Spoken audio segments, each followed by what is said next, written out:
Through rooftop solarization, 1 crore households will be enabled to obtain up to 300 units free electricity every month. Hello friends, welcome back to my YouTube channel. எல்லாரும் எப்படி இருக்கீங்க? இப்போ சமீபத்தில் interim budget, அதாவது இடைக்கால budget வந்து தாக்கல் பண்ணாங்க. அதில் சோலார் ரிலேட்டட் ஒரு இம்பார்ட்டன்ட் ஸ்கீம் அனௌன்ஸ்மெண்ட் பண்ணியிருந்தாங்க. அதில் முக்கியமாக பேசப்படுறது என்னென்னா, அந்த 300 யூனிட் நமக்கு வந்து ரிடக்ஷன் பண்ணி தரது தான் ஒரு ஸ்கீம். ஸோ இதனால் அதிக பேர் வந்து சோலார் இன்ஸ்டலேஷன் பண்ணுவாங்க அப்படின்றது சென்ட்ரல் கவர்மெண்ட்டோட ஒரு ப்ராஜெக்டாக இப்போ அதுக்கு வந்து பட்ஜெட் அலோகேட் பண்ணியிருக்காங்க. ஸோ அதில் நம்மளோட சோலார் கம்யூனிட்டியில் நிறைய பேர் இருக்கீங்களா, அவங்க எல்லாருமே வந்து இப்போ கேட்குறது என்னென்னா, எனக்கு கிடைக்குமா 300 யூனிட் எனக்கு ஃப்ரீயாக கிடைக்குமா அப்படின்ற மாதிரி நிறைய பேருக்கு அந்த கேள்வி, அந்த ஆவல்லாம் புரியுது. ஈவன் ஃபஸ்ட்டு நியூஸ் பார்க்கும்போது எங்கள் அம்மாவும் கேட்டாங்க, என்னப்பா நம்ம சோலார் யூஸ் பண்ணுறவே நமக்கும் வந்து இந்த 300 யூனிட் நமக்கு ஃப்ரீயாக கிடைக்குமா அப்படின்ற ஒரு ஆவல் வந்து எல்லாரையும் தூண்டியிருக்கு. சரி, இந்த ஒரு விஷயத்தை வந்து நம்ம முழுக்க டிஸ்கஸ் பண்ண போகிறோம். இதுக்கு யாருக்கு அப்ளை ஆகும், யாருக்கு அப்ளை ஆகாது அப்படின்றத பற்றி ஒரு டிஸ்கஷன் பண்ண போகிறோம். அண்டு இது அப்ளை பண்ணோன்னா எப்படி, என்ன ப்ரொசீஜர் அப்படின்றதும் ஒரு தகவலாக நம்ம இந்த வீடியோவில் பேச போகிறோம். இது மட்டும் இல்லாமல் டிஆர் மார்க்கெட் பிளேஸ் உங்களுக்கே தெரியும், 100% காட்டனில் நம்ம சூப்பர் குவாலிட்டி, அதாவது எக்ஸ்போர்ட்டட் குவாலிட்டியில் நம்ம வந்து பண்ணிகிட்டு இருக்கோம். எக்ஸ்போர்ட்டட் குவாலிட்டி ஈக்குவலண்ட்டாக நம்ம பண்ணிகிட்டு இருக்கோம். சரிங்களா, குவாலிட்டியில் எப்பயுமே வந்து பஞ்சமே இருக்காது. சைட்டில் போய் பாருங்கள், பட்ஜெட் ப்ரைஸில் ஈவன் நான் ரவுண்ட் நெக்கோட ப்ரைஸ்லாம் கூட குறைச்சிட்டேன். ஈவன் 250 ருபீஸ் வித் டிஸ்கவுண்ட்டு, உங்களுக்கு கேஷ்பேக்கு. நீங்கள் எதை மல்டிபிள் ஆப்ஷன் நீங்கள் சூஸ் பண்ணாலும் 25% வரைக்கும் உங்களுக்கு டிஸ்கவுண்ட் இருக்குது. ஸோ ஃபைனல் ப்ரைஸை நீங்கள் போய் பாருங்கள். ஃபைனல் ப்ரைஸில் கண்டிப்பாக நீங்கள் என்ன செலக்ட் பண்ணியிருக்கீங்களோ அதுக்கேற்ற மாதிரி உங்களுக்கு டிஸ்கவுண்ட் கிடைக்கும். எல்லாத்துலேயுமே கேஷ்பேக் இருக்குது. ஸோ ஃபைனல் ப்ரைஸாக உங்களுக்கு வந்து தெரியும் எவ்வளோ டிஸ்கவுண்ட் அதில் கிடைக்குது அப்படின்றது. இது மட்டும் இல்லாமல் புதுசாக இப்போ track pant, black colour track pant போட்டிருக்கேன். ஏன்னா ட்ராக் பேண்ட் குவாலிட்டி அப்படின்றது இப்போ மார்க்கெட்டில் 100 ரூபாய்க்கு கூட உங்களுக்கு ட்ராக் பேண்ட் கிடைக்கும். ஆனால் நீங்கள் வாங்கி பாருங்கள், அமேசான்லலாம் நான் பல ட்ராக் பேண்ட் வாங்கியிருக்கேன், எல்லாம் ஓட்டையாக வரும். ஸோ அந்த மாதிரி குவாலிட்டியில் தான் வருது. அண்டு ரொம்ப மெல்லிஸாக தின்னாக இருக்கும். நீங்கள் வாங்கி ஒரு 6 மாதம் இல்லை, ஃபஸ்ட்டு 2 வாட்ச் நீங்கள் போட்டாலே உங்களுக்கு வந்து கிழிஞ்சிரும். அந்தளவுக்கு ரொம்ப குவாலிட்டி மட்டமான ட்ராக் பேண்ட்லாம் நம்ம பார்த்துட்டு இருக்கோம். மச் அஃபோர்டபுள் ப்ரைஸில், ஈவன் அமேசானோட ப்ரைஸ்லேயே நம்ம வந்து கொண்டு வந்திருக்கோம். ட்ராக் பேண்ட்டு 230 GSM வரைக்கும் அதோட திக்னஸ்ஸு, நல்ல திக்னஸ்ஸு. ஈவன் பேக்கெட்லாம் பார்த்தீங்கன்னா நீங்கள் வந்து ஒரு ஃபோனை தாராளமாக வைக்கலாம். அந்தளவுக்கு சூப்பராக பேக்கெட் வச்சு, ஜிப்பு வச்சு, அந்த பேக்கெட்டுக்கு ஜிப்பு வச்சு நம்ம கொண்டு வந்திருக்கோம். கண்டிப்பாக ட்ராக் பேண்ட்டை வந்து ட்ரை பண்ணி பாருங்கள். இப்போ புதுசாக நம்ம லான்ச் பண்ணியிருக்கோம். பிளாக் மட்டும் தான் இருக்கா அப்படின்னு கேட்டிங்கன்னா, அடுத்தடுத்து நிறைய கலர்ஸ் கொண்டு வரும். இப்போ பிளாக் ஆப்ஷன் வந்து ஒரு லிமிட்டட் ஸ்டாக்கில் நம்ம கொண்டு வந்திருக்கோம். ஸோ கண்டிப்பாக எல்லோரும் ட்ரை பண்ணி பாருங்கள். அது இல்லாமல் நம்மளோட வாட்ஸ்அப் குரூப்பில் நீங்கள் ஜாயின் பண்ணி எங்கிட்ட ஏதாச்சும் வாட்ஸ்அப்பில் சேட் பண்ணோம் அப்படின்னு நினச்சிங்கன்னா, வாட்ஸ்அப்புக்கான மெம்பர்ஷிப் ப்ரோக்ராமும் இருக்குது. நீங்கள் ஜாயின் பண்ணிவிட்டு என்னோட சேட் பண்ணலாம், அரட்டை அடிக்கலாம். சரிங்களா? சரி, நம்ம வீடியோ இப்போ நீங்கள் ஃபஸ்ட் டைம் பார்க்குறதா இருந்தால் சப்ஸ்கிரைப் பண்ணிக்கோங்க. கூடவே அந்த பெல் ஐக்கானை கிளிக் பண்ணிங்கன்னா நான் போடுற ஒவ்வொரு வீடியோக்கும் நோட்டிஃபிகேஷன் வரும். இப்போ வாங்க வீடியோக்குள்ளே போகலாம். ஸோ இந்த பட்ஜெட்டில் அனௌன்ஸ் பண்ணியிருந்த இந்த சோலார் ஸ்கீமை பற்றி நம்ம பார்க்குறோம். இதனால் ஒவ்வொரு வாடிக்கையாளரும் கிட்டத்தட்ட ஒரு 18,000 வரைக்கும் நம்ம மிச்சம் பண்ண முடியும் அப்படின்றது தான் இந்த ஸ்கீமோட முக்கியமான பெனிஃபிட்டாக இருக்குது. சரி, இந்த ஸ்கீம் வந்து யாருக்கு அப்ளிகேபிள் ஆகும்? இப்போ நான் சோலார் வச்சுருக்கேன். ஸோ நான் வந்து இந்த ஸ்கீமுக்கு அப்ளை பண்ண முடியுமா அப்படின்னு கேட்டிங்கன்னா, ஃபஸ்ட்டு இது அப்ளை பண்ணுறது அப்படின்றது ஒரு நிறைய கெட்ட ப்ராசஸ்லாம் போய் தான் உங்களுக்கு அந்த கவர்மெண்ட் ஸ்கீம் அப்படின்றது அப்ளை ஆகுது. ஸோ நார்மலாக நம்ம எல்லோரும் யோசிக்கிறதுனா, ஒரு ஸ்கீம் அனௌன்ஸ் பண்ணோன்னே நம்மளுக்கு அப்ளை ஆகுமானா ஆகவே ஆகாது. இது யாரெல்லாம் புதுசாக அப்ளை பண்ணுறாங்களோ அவங்களுக்கு தான் ஆகும். இப்போ நான் ஆல்ரெடி வச்சுருக்கேன் சோலார்னால், நான் ஃபஸ்ட்டு ஆஃப் கிரிட் வச்சுருக்கேன். ஆஃப் கிரிட் வந்து இந்த மாதிரி ஸ்கீம்ஸுக்கு அப்ளையே பண்ண முடியாது. ஆன் கிரிடுக்கு மட்டும்தான் வந்து இந்த சோலார் ஸ்கீமே கொடுத்துருப்பாங்க. அது ஃபஸ்ட்டு புரிஞ்சுக்கோங்க. ஓகே, ஆன் கிரிட்னா என்ன, ஆஃப் கிரிட்லாம் என்னன்னு தெரிஞ்சுட்டு அதுக்கப்புறம் இந்த ஸ்கீம்ஸ் பாருங்கள். முக்கால்வாசி இந்த கவர்மெண்ட் ஸ்கீம் அப்படின்னு சொல்கிறது இந்த on grid related. So on grid அப்படின்றது கவர்மெண்ட்டுக்குமே பெனிஃபிட். நீங்கள் உற்பத்தி பண்ணுறத நீங்கள் யூஸ் பண்ணிவிட்டு நீங்கள் வந்து கவர்மெண்ட்டுக்கும் மிச்சம் இருந்தால் கொடுக்கலாம். ஸோ அதுதான் வந்து பெனிஃபிட்டட்ல. ஸோ ஒரு டிஎன்இபி கிட்ட நீங்கள் வந்து கொடுக்குறீங்க அப்படின்னும் போது ஒரு ப்ரைஸுக்கு நீங்கள் கொடுப்பீங்க. உங்கள்கிட்டேருந்து ஒரு ½ ரேட்டுக்கு எடுத்துப்பாங்க அந்த யூனிட்டை. ஸோ இது இல்லாமல் இப்போ எக்ஸ்ட்ராவாக கொடுக்குறது அப்படின்றது அந்த 300 யூனிட் ஃப்ரீ அப்படின்னு சொல்லியிருக்காங்க. அது சொல்லி தான் இருக்காங்க, இன்னும் கிளாரிட்டி தெரியல.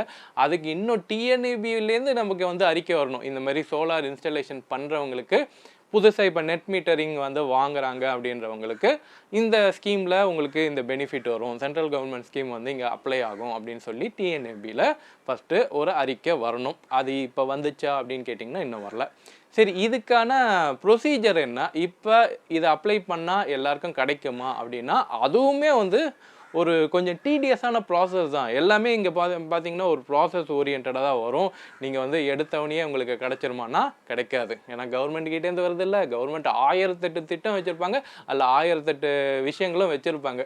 ஸோ இந்த ஆன்கிரிட் எப்படி வந்து நம்ம அப்ளை பண்ணுறது, இதில் ஃபஸ்ட்டு இந்த ஸ்கீம் டீட்டெயிலில் என்னெல்லாம் நமக்கு பெனிஃபிட் கிடைக்குது அப்படின்ற அந்த சார்ட்டை நம்ம பார்ப்போம். இப்போ இவங்களோட ஆன்கிரிடோட ஸ்கீம் ரிலேட்டட் டீட்டெயில் இதுதான் எக்ஸாக்ட் ஸ்கீம் ஆக்சுவலாக.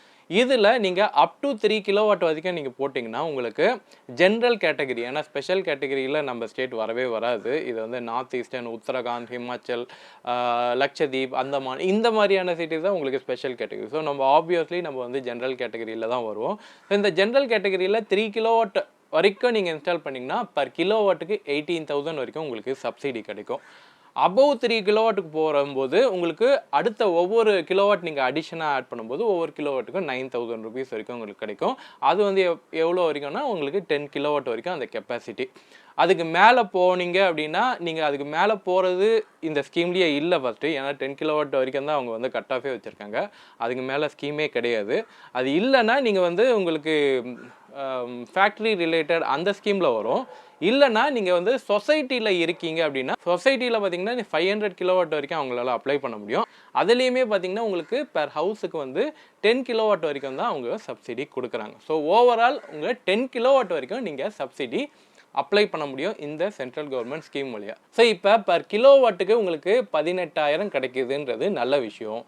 ஆனால் எவ்வளோ எக்ஸ்பென்ஸ் ஆகும் அப்படின்னு கேட்டிங்கன்னா நீங்கள் வந்து கண்டிப்பாக ஆன்கிரிட் அப்படின்னும் போது உங்களுக்கு ஆஃப் கிரிடோட கொஞ்சம் காஸ்ட் ஜாஸ்தியாக தான் இருக்கும், ஆனால் பெனிஃபிட் ஜாஸ்தி. ஓகேங்களா? அதே மாதிரி ஆன்கிரிடுக்கான சில நெகட்டிவ் பாயிண்ட்ஸ்லாம் இருக்குது. அது வந்து கரண்ட் இல்லாத போது வேலை செய்யாது, அந்த மாதிரி சில விஷயங்கள்லாம் இருக்குது. ஸோ ஒரு ஆஃப் கிரிட் வச்சுட்டு ஆன்கிரிட் போகிறது அப்படின்றது நல்லது. இல்லாட்டினா ஒரு நல்ல ஒரு பேக்கப் இருக்கிற ஒரு இன்வெர்டர் வச்சுட்டு போகிறது அப்படின்றது நல்லது. சரி, இப்போ நம்ம அந்த டாபிக்குள்ளே போவோம்னா, சரி இப்போ 18,000 பெர் கிலோவாட்டுக்கு கிடைக்குது. ஸோ ஒரு கிலோவாட் இன்ஸ்டாலேஷனுக்கு நமக்கு எவ்வளோ ஆகும் அப்படின்னு பார்த்தீங்கன்னா இன்றைய தேதிக்கு ஒரு கிலோவாட் பேனல் வச்சு நீங்கள் இன்ஸ்டால் பண்ணணும்னா கிட்டத்தட்ட 1,00,000 ரூபாய் வரைக்கும் செலவாகுது. அதே மாதிரி இப்போ நீங்கள் எனி இன்ஸ்டாலர்கிட்ட நீங்கள் போனாலும் 2 கிலோவாட்டுக்கு கம்மியாக பண்ணவே மாட்டாங்க ஆன்கிரிடில். 2 or above 2. Okay, so 2 kilowatt நீங்கள் டச் பண்ணுறீங்க அப்படின்னா 2 lakhs செலவாகும். 3 கிலோவாட்னா உங்களுக்கு 3 lakhs செலவாகும். இது வந்து அதுலேயே பேனல் இருக்குது, பேனல் காஸ்ட் இருக்குது. இதில் வந்து பேனல் விஷயமா எந்த டீட்டெயிலுமே வந்து கொடுக்கல. இது எல்லாமே வந்து உங்களுக்கு நீங்கள் வந்து அந்த வெண்டாரை போய் கேட்டால் தான் உங்களுக்கு தெரியும். Okay, stick on to 18,000. So ஒரு 2 கிலோவாட் நீங்கள் வந்து போடணும் அப்படின்னு நீங்கள் நினச்சிங்கன்னா ஒரு 2 லட்ச ரூபாய் செலவாகுமா? இந்த 2 லட்ச ரூபாய் நீங்கள் முன்கூட்டியே செலவு பண்ணிவிட்டு அதுக்கப்புறம் தான் வந்து நீங்கள் அந்த ஸ்கீம், அதாவது அந்த சப்சிடிக்கே அப்ளை பண்ண முடியும். அதை நான் அப்ளை பண்ணும்போது என்னென்ன ப்ரொசீஜர் அவங்க சொல்லியிருக்காங்க அப்படின்றத சொல்கிறேன். ஸோ 2 லட்ச ரூபாய் நீங்கள் அப்ளை பண்ணிங்கன்னா ஒரு 18,000 ரூபா பெர் கிலோவாட்டுக்கு கிடைக்கும். ஸோ அப்போனா ஒரு 36,000 ரூபாய் வந்து உங்களுக்கு சப்சிடியை வந்து உங்களுக்கு பேங்க்கில் போடுவாங்க. அது வந்து உங்களுக்கு 1,64,000 ரூபாய் உங்களுக்கு செலவு பண்ணுற மாதிரி இருக்கும். ஸோ இதெல்லாம் சொல்கிறது மினிமம். ஓகே, நம்ம ஆக்சுவலாக போகும்போது தான் தெரியும் அதில் எவ்வளோ ப்ரைஸ் ஏறுது, எதெல்லாம் வந்து கவர் ஆகுது அப்படின்றது. இப்போ நீங்கள் இன்ட்ரெஸ்டடாக இருக்கீங்க எப்படி அப்ளை பண்ணணும் அப்படின்னு பார்த்தீங்கன்னா இதுதான் அதோட சைட்டு, solarrooftop.government.india. ஸோ இதுதான் வந்து இவங்களோட நேஷ்னல் போர்ட்டலில் நீங்கள் பார்க்குற இந்த சைட்டு. ஸோ இதில் ஒரு ப்ரொசீஜர் வச்சுருக்காங்க. ஃபஸ்ட்டு நீங்கள் ரெஜிஸ்ட்ரேஷன் பண்ணணும். ஸோ இந்த ரெஜிஸ்ட்ரேஷன் பண்ணும்போது இந்த சைட்டில் போய் நீங்கள் நியூ ரெஜிஸ்ட்ரேஷன் இங்கே இருக்கா, அப்ளை ஃபார் ரூஃப்டாப் சோலார், இதை நீங்கள் அப்ளை பண்ணணும். ஸோ இங்கே வந்து நீங்கள் ஃபில் பண்ணணும் உங்களோட டீட்டெயில்ஸு என்ன ஏது எல்லாம் அப்ளிகேஷன்லாம் நீங்கள் ஃபில் பண்ணணும். ஸோ இங்கே நீங்கள் வந்து இந்த அப்ளிகேஷன்லாம் கரெக்டாக இருக்குது அப்படின்ற பட்சத்தில் நீங்கள் அடுத்த கட்டமாக உங்களுக்கு வந்து டெக்னிக்கல் ஃபீஸபிலிட்டி அப்ரூவல் பார்ப்பாங்க.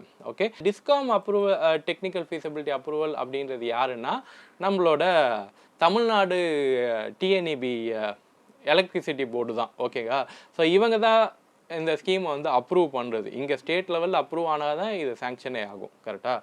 அண்ட் இங்கே வந்து எல்லா டீட்டெயில்ஸும் கரெக்டாக இருக்கான்னு செக் பண்ணுவாங்க. ஓகே. ஸோ இது கரெக்டாக இருக்குது அப்படின்ற பட்சத்தில் தான் உங்களுக்கு அடுத்தது வந்து வெண்டார் செலெக்ஷனுக்கே போகும். ஸோ இங்கே வந்து அப்ரூவல் ஆகலை அப்படின்னா இங்கேயே ரிஜெக்ட் ஆகிடுச்சு, இங்கே கவர்மெண்ட் சைட்லேருந்து ரிஜெக்ட் பண்ணிட்டாங்க உங்களோட அப்ளிகேஷன் ஏதோ ஒரு காரணத்துக்காக. ஏன்னா நான் ஒரு வாட்டி ஃபஸ்ட்டு டைம் நான் அப்ளை பண்ணும்போது ஸ்கீமே முடிஞ்சிச்சுப்பா அப்படின்னு சொல்லி அந்த ரிஜெக்ட் பண்ணிட்டாங்க நான் ஃபஸ்ட்டு நான் அப்ளை பண்ணும்போது. ஸோ இங்கே ஒரு கன்சர்ன் இருக்குது. ஸோ இது அப்ரூவ் ஆகுமா இல்லையா அப்படின்றத வெயிட் பண்ணிட்டு தான் அடுத்த ஸ்டேஜ் போகிற மாதிரி இருக்கும். So upon TFR approval, signed agreement will be selected register vendor and proceed to the installation of the plant. Okay. So இது முடித்ததுக்கு அப்புறம் தான் agreement with the selected register vendor. அதுக்கப்புறம் நீங்கள் வெண்டார் செலெக்ஷன் பண்ணணும். அந்த வெண்டார் செலெக்ஷனுக்கு கவர்மெண்ட் சைட்லேருந்து selected vendors இருக்காங்க. ஓகே. அதோட யூஆர்எல்லும் வந்து நான் டிஸ்கிரிப்ஷனில் போடுறேன், போய் செக் பண்ணிக்கோங்க. முன்கூட்டியே நீங்கள் அவங்ககிட்ட பேசணுன்னாலும் பேசிக்கோங்க. சென்னையில் சில வெண்டார்ஸ் இருக்காங்க. இந்த அந்தந்த வெண்டாருக்கு ஃபோன் நம்பருக்கு நீங்கள் காண்டாக்ட் பண்ணி கேட்டுக்கோங்க, சென்னையோ இல்லை தமிழ்நாட்டில் எங்கே இருந்தாலும். ஸோ அங்கே நீங்கள் ஒரு அக்ரிமெண்ட் போடுற மாதிரி இருக்கும். ஸோ எந்த ப்ராஜெக்ட்டு, எவ்வளோ கிலோவாட்டு, ஸோ அப்புறம் வெண்டார் வந்து உங்கள் வீட்டில் வந்து செக் பண்ணுவாங்க. அதுக்கப்புறம் ஒரு கொட்டேஷன் வாங்குவீங்க. ஸோ இதெல்லாம் நீங்கள் வந்து வெண்டார் சைட்லேருந்து நீங்கள் வாங்க வேண்டியதாக இருக்கும். ஸோ இதெல்லாம் முடிச்சுட்டு ஸோ இதுதான் வந்து உங்களுக்கு அந்த step, selection of vendor and plant installation. So இது முடித்ததுக்கப்புறம் after installation submit installation detail in the national portal, upload photo of the applicant with a plant. Okay. So நீங்கள் முடிச்சிடுங்க, வெண்டார்கிட்ட நீங்கள் காசு கொடுத்து அந்த ப்ராஜெக்டை முடித்ததுக்கப்புறம் அந்த ப்ராஜெக்டை ஃபோட்டோ எடுக்கணும், உங்கள் ஃபோட்டோவை எடுக்கணும். ஃபோட்டோ எடுத்ததுக்கப்புறம் இது எல்லாத்தையும் வந்து அந்த நேஷ்னல் போர்ட்டலில் உங்களோட லாகின்ல இருக்குல்ல அது எல்லாத்துலேயும் நீங்கள் அப்லோட் பண்ணணும். இது முடித்தவனே டிஸ்காம் அஃபிஷியல் அப்படின்றது டிஎன்இபிலேருந்து யாராச்சும் வந்து அஃபிஷியல்ஸ் வந்து இன்ஸ்பெக்ட் பண்ணுவாங்க. நீங்கள் என்னெல்லாம் பண்ணியிருக்கீங்க, எல்லாம் கரெக்டாக பண்ணியிருக்கீங்களா, சக்ஸஸ்ஃபுல்லாக பண்ணியிருக்கீங்களா அப்படின்றத இன்ஸ்பெக்ட் பண்ணிவிட்டு அவங்க ஒரு சர்டிஃபிகேட் கொடுப்பாங்க. ஓகேவா. அதுதான் அந்த லாஸ்ட் ஸ்டெப்பு. ஸோ இதெல்லாம் முடித்ததுக்கப்புறம் டிஸ்காம் அஃபிஷியல் வந்துட்டு ஒரு சர்டிஃபிகேட் வந்து ஜென்ரேட் பண்ணுவாங்க. அது என்ன சர்டிஃபிகேட் அப்படின்னு பார்த்தீங்கன்னா உங்களுக்கு ஆன்லைன்லேயே உங்களுக்கு commissioning certificate will be generated அப்படின்றாங்க. இதுதான் ஆதாரம் நீங்கள் வந்து கவர்மெண்ட் ஸ்கீமில் பண்ணுறீங்க அப்படின்றது. அந்த சர்டிஃபிகேட் ரொம்ப முக்கியமாக இருக்கும். இந்த சர்டிஃபிகேட்டை வச்சு தான் நீங்கள் வந்து நெக்ஸ்ட் ஸ்டேஜில் வந்து நீங்கள் நெட் மீட்டரிங்க்கு நீங்கள் அப்ளை பண்ணுவீங்க. அந்த சர்டிஃபிகேட் வச்சு நீங்கள் நெட் மீட்டருக்கு அப்ளை பண்ணி நீங்கள் நெட் மீட்டர் வந்து உங்கள் வீட்டில் இன்ஸ்டால் பண்ணுவீங்க. ஓகே. ஸோ இது இல்லாமல் நீங்கள் வந்து பேங்க் டீட்டெயில் உங்கள் பேரில் யார் சப்சிடிக்கு அப்ளை பண்ணுறாங்களோ அவங்க பேரில் தான் நெட் மீட்டரிங் இருக்கணும். அவங்க பேரில் தான் வந்து அந்த இதே நீங்கள் ஜென்ரேட் பண்ண முடியும், சர்டிஃபிகேட்டாக இருக்கட்டும் எல்லாமே. ஓகேங்களா. நீங்கள் வேறு யார் பேர்லேயோ வந்து நீங்கள் வந்து சர்டிஃபிகேட் வாங்கிட்டு அதுக்கப்புறம் பில்லு வந்து வேறு யார் பேர்லேயோ வரக்கூடாது. எல்லாமே வந்து ஒரே பேரில் இருக்கணும், அதை ஞாபகம் வச்சுக்கோங்க. ஸோ இது எல்லாமே வந்து ஒரே பேர், ஒரே ஓனரு, எல்லாம் வந்து ஒரே விஷயங்களாக இருக்கணும். அங்கே எங்கேயுமே வந்து டிஸ்கிரிபன்சி இருக்கக்கூடாது. ஏன்னா ஃபைனலாக அந்த ஓனர் தான் வந்து நீங்கள் பேங்க் டீட்டெயில்ஸை வந்து கொடுக்கணும். சப்சிடி ஸ்கீமுக்கான அமௌண்ட் வந்து உங்களுக்கு வந்து அந்த பேங்க் அக்கௌண்ட்டில் தான் விழுவும். ஸோ இங்கே எங்கேயுமே வந்து பேரை எங்கேயுமே தப்பாக மட்டும் மென்ஷன் பண்ணிடாதீங்க. என் வீட்டில் இவங்க ஓனரு, இவங்க இன்ஸ்டால் பண்ணுறதுக்கு காசு கொடுத்தாங்க அப்படின்ற மாதிரிலாம் எதுவும் பண்ணிடாதீங்க. பண்ணும்போது ஒரே சீராக யார் பேரில் நெட் மீட்டரிங் வாங்க போகிறீங்களோ அவங்க பேர்லேயே கண்டினியூ பண்ணி எண்டு வரைக்கும் ஃபினிஷ் பண்ணுங்கள். ஸோ எல்லாமே வந்து பில் டைட்டில் எல்லாமே கரெக்டாக இருக்கணும். இங்கே ஏதாச்சும் ஒரு தப்பு நடந்தது அப்படின்னாலும் ஸ்கீம் வந்து ரிஜெக்ட் ஆகிடும். இங்கே இம்பார்ட்டன்ட் இன்ஸ்ட்ரக்ஷன் கொடுத்துருக்காங்க. இங்கே மெயில் ஐடி உட்பட உங்களோட மெயில் ஐடி இருக்கணும், உங்களோட ஃபோன் நம்பர் இருக்கணும். வெண்டார் ரிலேட்டட் எந்த ஒரு ஃபோன் நம்பரையும் இமெயில் ஐடியும் கொடுக்காதீங்க அப்படின்றது போட்டிருக்காங்க. அப்படி நீங்கள் கொடுத்தீங்க அப்படின்னா உங்களோட இதை மட்டும் ரிஜெக்ட் பண்ண மாட்டாங்க, வெண்டாரதையும் கேன்சல் பண்ணிவிடுவாங்க, அவங்களையும் வந்து பிளாக் லிஸ்ட்டில் போட்டுருவாங்க. ஸோ எல்லாமே வந்து கரெக்டாக இருக்கணும். ஸோ அதுதான் அங்கே போட்டிருக்கு. ஸோ எலக்ட்ரிசிட்டி கனெக்ஷன் யார் பேரில் இருக்கீங்களோ அவங்களோட அக்கௌண்ட்டை மட்டும் டேக் பண்ணுங்கள். ஸோ அதுக்கு மட்டும் தான் உங்களுக்கு வந்து ஸ்கீமுக்கான காசு வந்து அதில் டெபாசிட் ஆகும். சரிங்களா. சரி, இது வந்து ரொம்ப ஸ்ட்ரிக்ட் இந்த ரூல்ஸ் போடுறேன் அப்படின்னு சொல்லியிருக்காங்களா. ஸோ இந்த ரூல்ஸ் படி நீங்கள் போகணும் அப்படின்னா நீங்கள் சில விஷயங்கள்லாம் வந்து கொஞ்சம் காம்ப்ரமைஸ் பண்ணுற மாதிரி இருக்கும். என்ன விஷயங்கள் அப்படின்னு பார்த்தீங்கன்னா, நம்ம நினச்ச மாதிரியான ஒரு பேனல்ஸோ நம்ம நினச்ச மாதிரி இப்போ எனக்கு 500 வாட்ஸ் பேனல் வேணும் அப்படின்னா இல்லை 450 வாட்ஸ் பேனல் வரைக்கும் தான் கவர்மெண்ட் அப்ரூவ்டு அப்படின்வாங்க. ஸோ இதனால் ப்ரைஸ் ஏறுறதுக்கு கூட உங்களுக்கு வாய்ப்புகள் இருக்குது. நீங்கள் வந்து 3 பேனல் இல்லை 4 பேனல் போடுற இடத்துல வந்து 5 பேனல் போடுற மாதிரி இருக்கும், எக்ஸ்ட்ராவாக ஒரு பேனல் போடுற மாதிரி இருக்கும். ஸோ அதுக்கு காசு கட்டுற மாதிரி இருக்கும். ஸோ இந்த மாதிரியான சில விஷயங்கள் நம்ம வந்து அப்டேட்டட் மார்க்கெட்டில் என்ன இருக்கோ அதை வந்து ப்ரைஸை நம்ம எடுத்து நம்ம பண்ண முடியாது. கவர்மெண்ட் என்ன அப்ரூவ் பண்ணியிருக்கோ அதுக்கேற்ற மாதிரி தான் போகணும். ஸோ அதுக்கேற்ற மாதிரி தான் உங்களுக்கு வெண்டாஸும் பண்ணி கொடுப்பாங்க. வெண்டாஸ் எப்படின்னா கவர்மெண்ட் ப்ராஜெக்ட், அதாவது கவர்மெண்ட் ஸ்கீமுக்கு நீங்கள் அப்ளை பண்ணுறீங்கன்னா அதுக்கு ஒரு பில்லிங் சிஸ்டம் வச்சுருப்பாங்க, இவ்வளோ பில் ஆகும் அப்படின்றது. நீங்கள் அதை தவிர நான் எக்ஸ்ட்ராவாக நான் என் கை காசில் போடுறேன் அப்படின்னா அதுக்கு ஒரு தனியாக வச்சுருப்பாங்க. ஸோ அவங்கக்கிட்ட 2 ஆப்ஷனுமே இருக்கும். நீங்கள் ரெண்டுத்தில் எது உங்களுக்கு ஃபீஸபிலிட்டியாக இருக்குது, உங்களுக்கு எது வந்து கன்வீனியண்ட்டாக இருக்குது. ஏன்னா சில பேனல் சப்போர்ட் அப்படின்றது தான் முக்கியம். நம்மளுக்கு சோலார் இன்ஸ்டாலேஷன் பண்ணிட்டு அப்படியே முடிஞ்சிடறது இல்லை. அதில் நம்ம வந்து மோனோபெர்க் பேனல் பார்ப்போம், பைஃபோக்கல் பேனல் பார்ப்போம். ஓகே, ஸோ இந்த மாதிரியான பேனல்ஸுக்கெலாம் வந்து அப்ரூவல் இருக்கா. அதேமாதிரி நம்ம இன்வெர்ட்டர்ஸில் கூட பார்த்திங்கன்னா நம்ம வந்து ஆன்கிரிட் இன்வெர்ட்டர்ஸ் தான். ஆன்கிரிட் இன்வெர்ட்டர்ஸில் கொஞ்சம் பிராண்டடாக நல்ல வாரண்டி சப்போர்ட் இருக்கிற இன்வெர்ட்டர்ஸ் பார்ப்போம். அது சம்டைம் வந்து என்ன ஆகும்னா இந்த ஸ்கீமில் வந்து அப்ளை ஆகாது.